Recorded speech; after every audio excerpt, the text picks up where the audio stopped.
एक शहर के डीएम और एसपी साहब मजदूर का भेष बदलकर और अपनी शर्ट के बटन में लाइव कैमरा लगाकर अपने ही शहर के एक पुलिस स्टेशन पहुंचते हैं।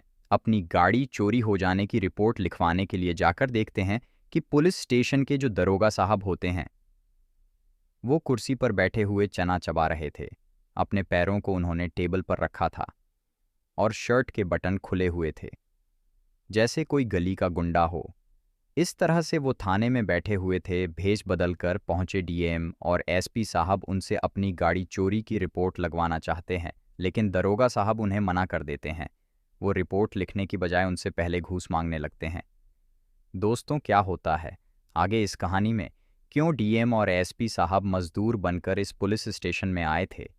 पूरी कहानी की सच्चाई जानेंगे इस वीडियो में। दोस्तों, ये कहानी है एक शहर की जहां अभी अभी एक नए डीएम साहब की नियुक्ति हुई थी और वो अपनी ड्यूटी को ईमानदारी के साथ करने में जुट जाते हैं और अपना फ़र्ज़ निभाने में लगे हुए थे। डीएम साहब के पिता भी एक पुलिस इंस्पेक्टर थे। वो भी एक ईमानदार पुलिस वाले थे।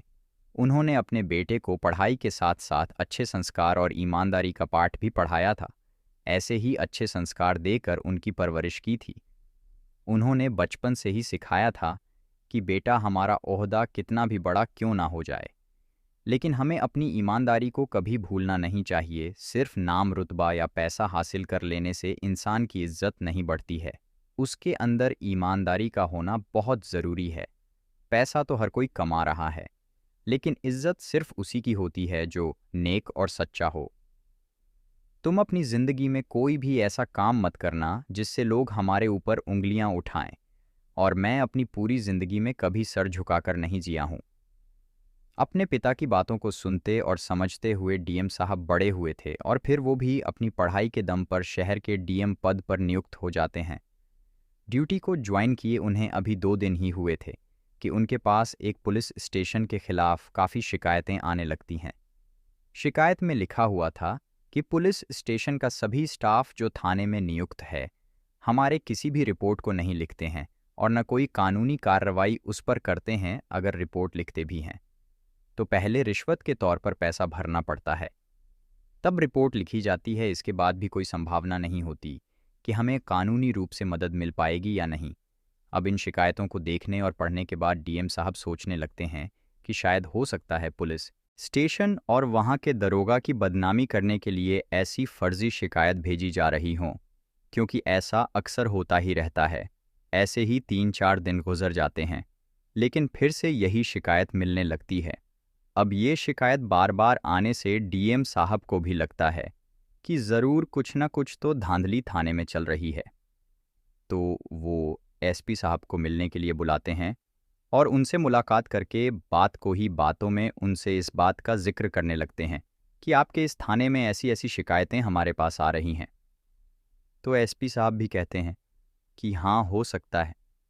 पिछले कई दिनों से मुझे भी शिकायतें मिली हैं, लेकिन मैंने यही सोचकर इग्नोर कर दिया कि हो सकता है ये हमारे डिपार्टमेंट को बदनाम करने की कोई साजिश हो। लेकिन अब आप भी यही शिकायतें अपने पास बता रहे हो, तो हमें इस मामले को गंभीरता से देखना चाहिए। इसके बाद डीएम और एसपी साहब इस मामले की जांच करने का फैसला कर लेते हैं, लेकिन जांच पड़ताल करने से पहले वो सोचते हैं कि अगर हम ऐसे ही थाने में जाकर सीधा एक्शन लेंगे तो शायद उन्हें इस बात की खबर मिल जाए और वो हमारे सामने ऐसा कोई काम ही न करें। तो वो दोनों एक प्लान बनाते हैं कि हम एक ऑपरेशन जारी करते हैं, जिसके तहत हम अपना भेष बदल कर थाने में रिपोर्ट लिखवाने जाएंगे। ऐसा करने से हमें सारी सच्चाइयों को पता भी चल जाएगा कि थानेदार हमारे साथ क्या बर्ताव करता है। वो हमारी रिपोर्ट लिखते हैं या हमसे रिश्वत की मांग करते हैं। अब दोस्तों, जो पुलिस स्टेशन होता है, वहाँ का माहौल बहुत ज़्यादा ख़राब हो रखा था। आम आदमी जब उस पुलिस स्टेशन में अपनी कोई रिपोर्ट दर्ज कराने के लिए आते थे तो दरोगा साहब उनके साथ बहुत ही रुबाब के साथ पेश आते थे। न उनकी शिकायतों को अच्छे से लिखा जाता था, सिर्फ पैसे ले देकर उनकी शिकायतों पर काम किया जाता था। रिपोर्ट लिखे जाने के बाद भी उन पर कोई एक्शन नहीं लिया जाता था। कई कई दिनों तक आम आदमी पुलिस स्टेशन के चक्कर ही काटता रहता, लेकिन उन्हें ऐसी ही टाल मटोल करके वापस भेज देते थे। दरोगा साहब अपनी शर्ट के 2-3 बटन खोलकर कुर्सी पर बैठकर टेबल पर ऐसे पैर रखकर बैठते थे कि मानो कोई इंस्पेक्टर नहीं बल्कि गली का गुंडा हो। वो दरोगा साहब अपने सामने किसी की नहीं सुनते थे और कुछ इसी तरह से उस थाने का कार्यक्रम चल रहा था। इसके बाद डीएम और एसपी साहब भेष बदलकर अपने सिर पर एक पुराना गमछा बांधते हैं और शर्ट के नीचे एक लुंगी लपेटकर शर्ट में एक लाइव कैमरा भी सेट कर लेते हैं। उन्होंने पूरी तरह से अपना हुलिया बदल लिया था, जिससे कि वो दोनों किसी की पहचान में ना आ जाए कि ये डीएम और एएसपी साहब हैं। वो अपनी गाड़ियों को शहर के बाहर रुकवाकर वहाँ से एक रिक्शा करके पुलिस स्टेशन पहुँचते हैं। तो जैसे ही थाने के अंदर जाने के लिए घुसते हैं तो बाहर दरवाजे पर खड़ा कांस्टेबल उन्हें बाहर ही रोकते हुए कहता है कि अरे रुको, दोनों यहाँ कहाँ घुसे चले आ रहे हो? कहाँ जाना है तुम्हें? क्या काम है? पहले मुझे बताओ। तो डीएम साहब कहते हैं कि हमें रिपोर्ट दर्ज करानी है, इसलिए अंदर जा रहे थे। तो वो कांस्टेबल उनसे कहता है कि तुम यहाँ ऐसे डायरेक्ट अंदर नहीं जा सकते हो। क्या तुम लोग यहाँ पहली बार आए हो जो तुम्हें मालूम नहीं कि थाने के अंदर कैसे जाया जाता है? डीएम साहब उसकी बात सुनकर सोच में पड़ जाते हैं कि ये कांस्टेबल भी यहाँ बाहर ही लोगों को रोक रहा है, तो फिर अंदर क्या हाल कर रखा होगा।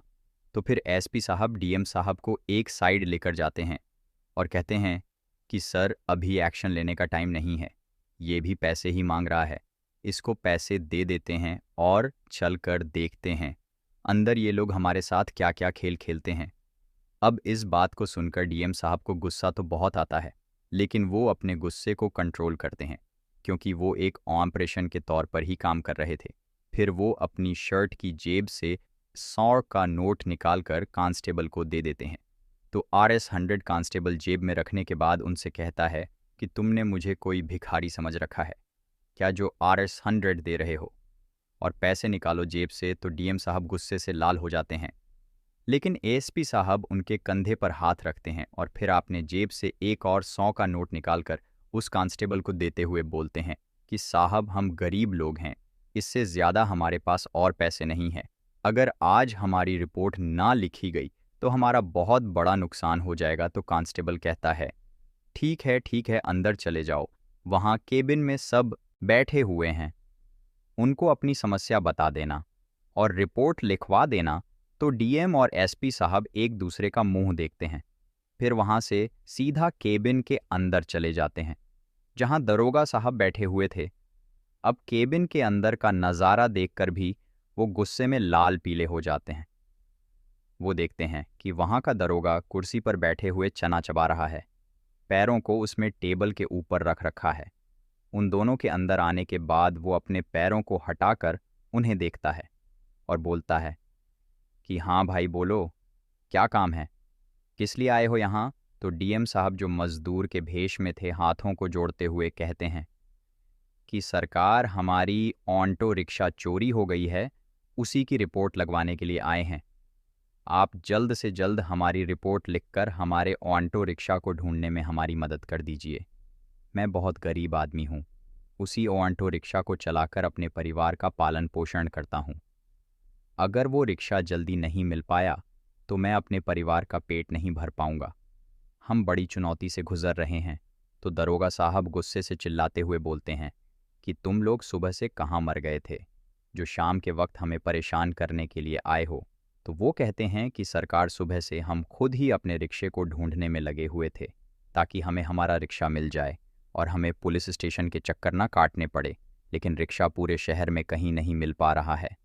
अब हम आपसे दरख्वास्त करते हैं कि आप हमारे रिपोर्ट लिख लीजिए और हमारे रिक्शा को ढूंढने में हमारी सहायता कर दीजिए।